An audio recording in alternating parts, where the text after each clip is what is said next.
दोस्तों, माई steno warriors YouTube channel में आप सभी का स्वागत है।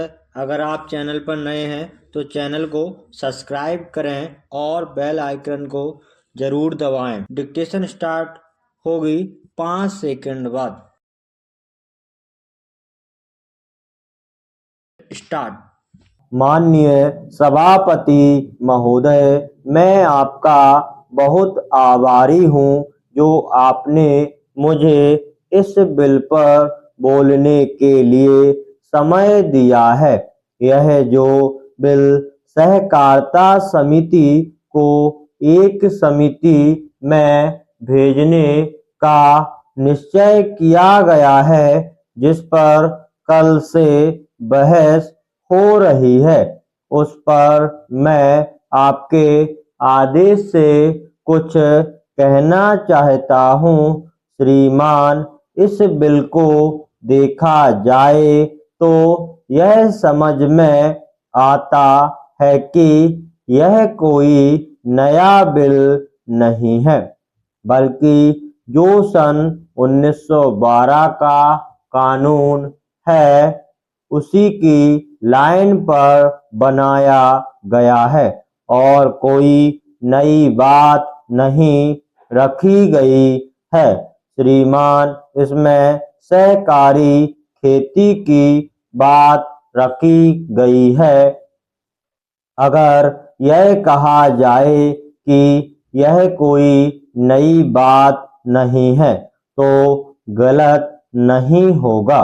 जहां तक सहकारी खेती का संबंध है तो उसकी तरफ जनता और विशेषकर किसानों का बिल्कुल कोई झुकाव नहीं है और उनका झुकाव ना होने के कारण उन्होंने उसे उस सीमा तक नहीं अपनाया जितनी सरकार को आशा थी।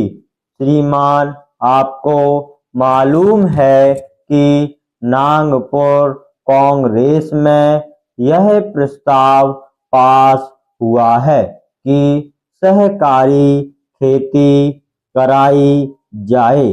पूरे देश में इस समय इसका जोर चल रहा है और इसको लाने के लिए ना मालूम इसके कितने रूप रखे गए हैं।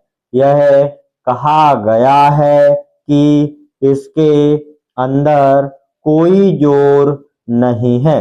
अभी तक एक माननीय सदस्य कह रहे थे कि राजनीतिक पार्टी के लोग यहाँ पर सहकारिता के संबंध में कुछ कहते हैं और बाहर किसानों से कुछ और ही कहते हैं।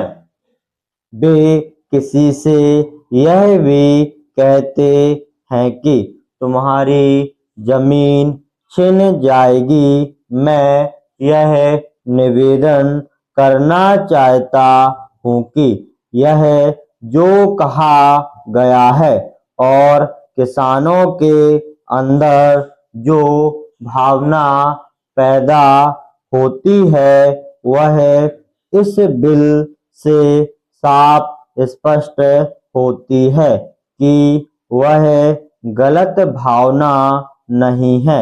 मैं यह जानता हूं कि जब किसान पार्टी का जोर बढ़ा और किसानों की आवाज सुनी ऊंची हुई तो सरकार ने और हमारे नेताओं ने यह कहना शुरू कर दिया कि हम सहकारी खेती को किसानों के ऊपर लादना नहीं चाहते, बल्कि यह तो किसानों की इच्छा पर है। लेकिन इसके साथ ही साथ एक बात मैं पहले भी निवेदन कर चुका हूँ और फिर भी निवेदन करना चाहता हूँ कि नेताओं का अपना विचार होना चाहिए। किसी सभा में जब यह कहा गया कि यह जो सहकारी खेती शुरू की गई है यह तो अंत में सामूहिक खेती की तरफ ले जाएगी। स्टॉप।